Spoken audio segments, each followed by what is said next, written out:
Hola chicos, entonces vamos a continuar con la segunda parte de la lección 1.3. En esta vamos a describir entonces algunas propiedades de la materia. Eh, Respecto a los estados de la materia, nosotros de hecho aquí vamos a discutir tres estados de la materia.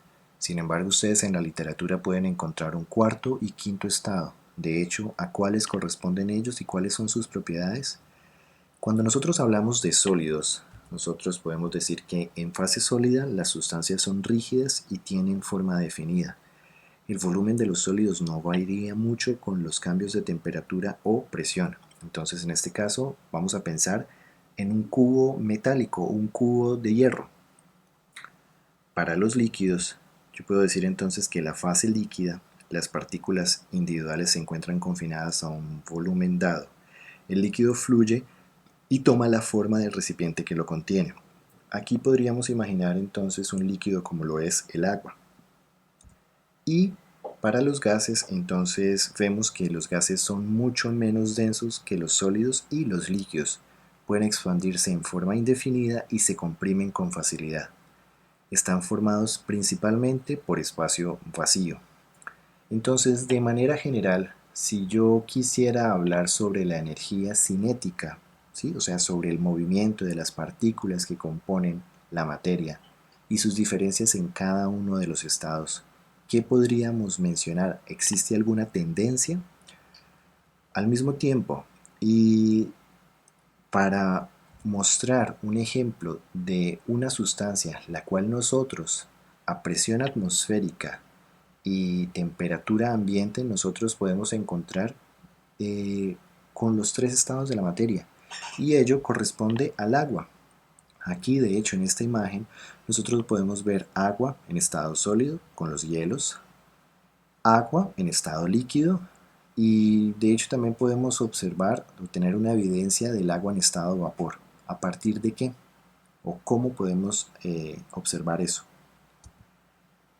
De igual manera, los diferentes elementos y sustancias existentes también se encuentran a presión atmosférica y temperatura ambiente normal. Se pueden encontrar ya sea como gases, como líquidos o como sólidos. Entonces, un ejemplo de ello vamos a mencionar entonces los halógenos, elementos que se encuentran en el grupo 7A de la tabla periódica. Así, yo puedo mencionar al cloro, el cual a temperatura ambiente corresponde a un gas, ¿sí?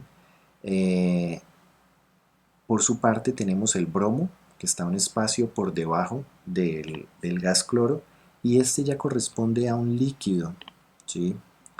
Y si nosotros continuamos descendiendo por el grupo 7A de la tabla periódica, vamos a encontrar entonces al yodo, que en realidad corresponde a un sólido. Entonces, si observamos esta tabla, podremos ver una clasificación de acuerdo a propiedades como lo son rigidez, expansión por calentamiento y compresibilidad. Entonces, respecto a rigidez, vemos que el yodo, por ser un sólido, es rígido. El bromo, a su vez, fluye y toma la forma del recipiente. Y el cloro, al ser un gas, llena por completo cualquier recipiente.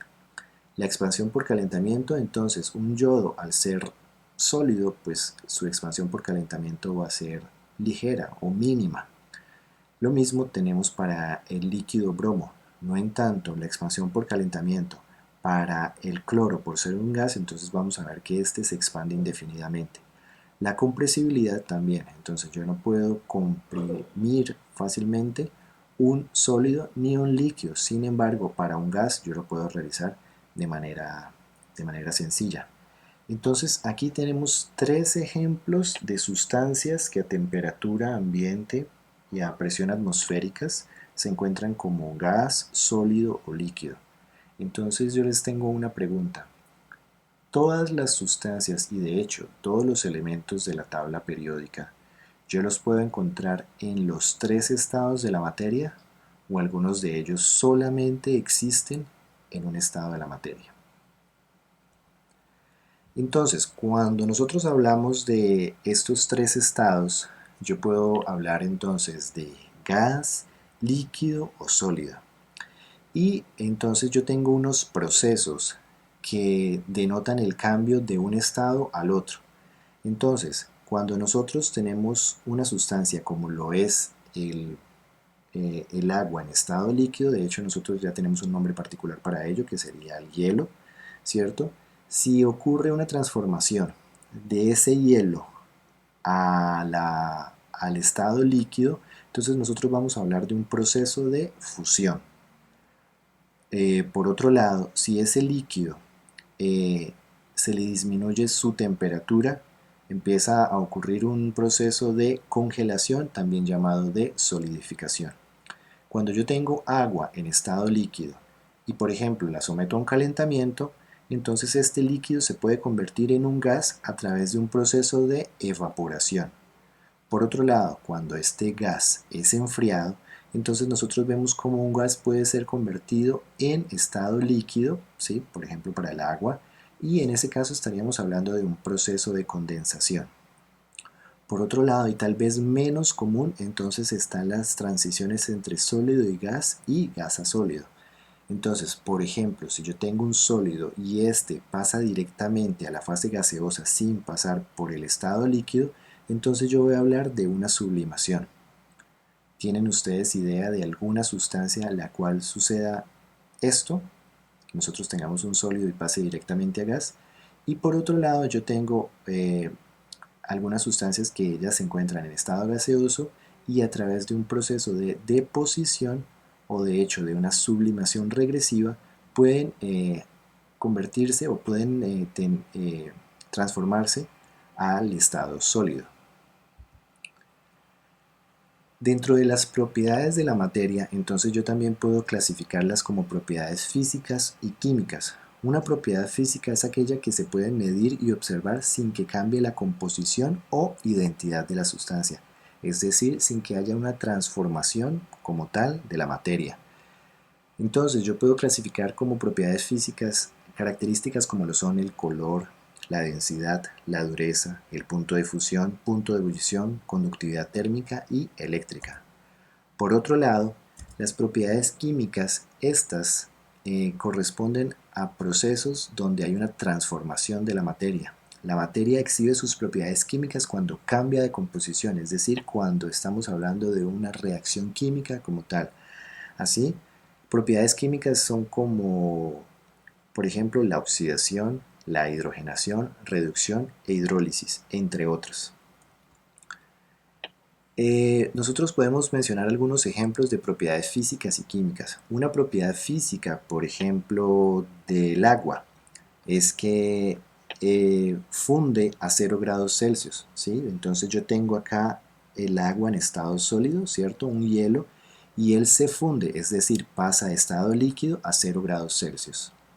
Al mismo tiempo, la misma sustancia, el agua, hierve a 100 grados Celsius. En ese caso estamos hablando de una propiedad física, porque de nuevo continúa siendo agua, ¿sí? Solamente está cambiando el estado de la materia, pero sigue correspondiendo a H2O.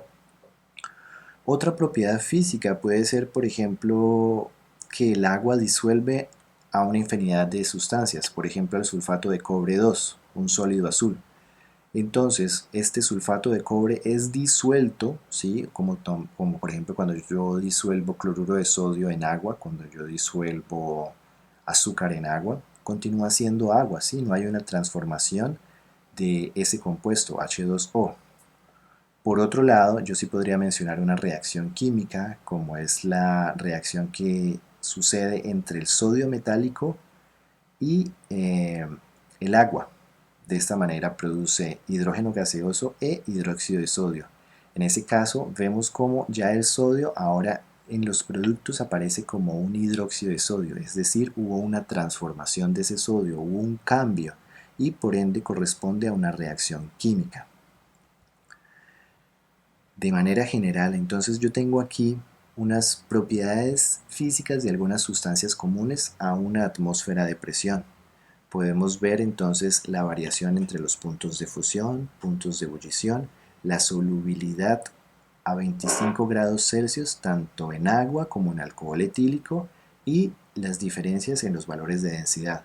En este caso yo estoy comparando 6 sustancias, entonces vamos a hacer una observación de cada una de ellas: ácido acético, benceno, bromo, metano, agua y oxígeno, cuáles corresponden a moléculas, cuáles corresponden a compuestos, cuáles corresponden a elementos, y vamos a ver las diferencias entre los valores y en las propiedades descritas. A su vez, yo también puedo mencionar cambios químicos y físicos. Entonces, un cambio químico, en todo cambio químico, pues una o más sustancias se consumen, ¿sí? Al menos en forma parcial. Cuando hablamos de consumir es de transformación, de reacción. Una o más sustancias se forman. Y como estamos hablando de una reacción, pues entonces la materia se transforma y se obtienen productos nuevos, ¿sí? Se formaron nuevas sustancias. Y en todo cambio químico también se absorbe o se libera energía. Se absorbe o libera energía cuando, por ejemplo, se crean o se destruyen algunos enlaces para la obtención de nuevas sustancias. Por otro lado, en un cambio físico ocurre sin cambios en la composición química. Entonces nosotros hemos hablado, por ejemplo, de los cambios de estado del agua, cuando el hielo pasa a agua líquida y cuando el agua líquida pasa a vapor. No hay un cambio en la composición química, continúa siendo H2O, pero sí ocurre un cambio en su estado. Las propiedades físicas suelen alterarse de manera significativa mientras la materia experimenta cambios físicos. Entonces, de hecho, vemos cómo un sólido tiene unas propiedades, un sólido como el hielo tiene unas propiedades, pero apenas hay un cambio de estado, ¿sí? Se convierte en un líquido y ya tiene otras propiedades respecto a la fluidez, ¿sí? Y lo mismo cuando yo tengo agua líquida y pasa al estado vapor, entonces ya hay una diferencia, por ejemplo, respecto a la compresibilidad. Un cambio físico puede sugerir que también está ocurriendo un cambio químico, o sea, algo que sea observable y que represente un cambio en la apariencia. Entonces, de hecho, yo tengo acá 3 imágenes que corresponden a estas situaciones. Una de estas imágenes describe cambios químicos, otra de estas imágenes corresponde a cambios físicos y otra de estas imágenes corresponde a un cambio físico que al mismo tiempo sugiere un cambio químico. Entonces, ¿cuáles podríamos identificarlas dentro de cada uno de estos 3 grupos? Los cambios químicos y físicos ocurren siempre con absorción o liberación de energía. Entonces nosotros tenemos aquí el ejemplo de el hielo. Entonces 1 gramo de hielo a 0 grados Celsius. Ojo, en este caso estamos hablando de hielo, es decir, en agua en estado sólido, que está a 0 grados Celsius. Para que ocurra la fusión, entonces es necesario una absorción de energía de 334 julios o joules o julios, y tenemos entonces ahora 1 gramo de agua líquida a 0 grados Celsius. Están a la misma temperatura, pero vemos una diferencia en el estado. Ahora bien, yo puedo calentar esta agua, pasarla de 0 grados Celsius a 100 grados Celsius, continúa siendo agua en estado líquido, pero necesito imprimir 418 joules. Ya una vez tengo ese gramo de agua a 100 grados Celsius, para que esa agua pase al estado vapor serán necesarios 2260 joules. En ese caso estamos hablando de 1 gramo de vapor de agua a 100 grados Celsius.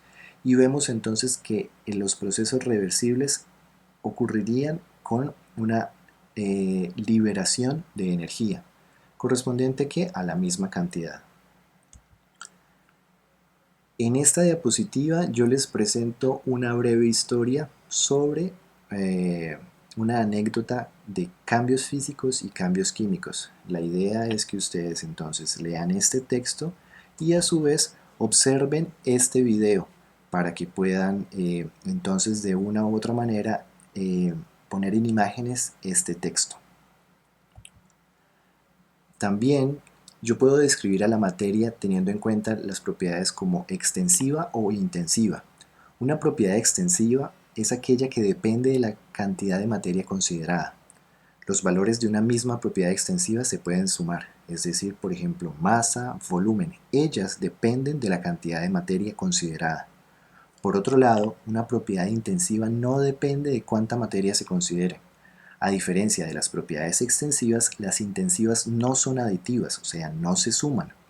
Y todas las propiedades químicas son intensivas, propiedades como la densidad, índice de refracción, es decir, no depende de la cantidad de materia que yo esté considerando, ya sea 1 gramo o 1 kilogramo, siempre van a tener el mismo valor de densidad o el mismo valor de índice de refracción.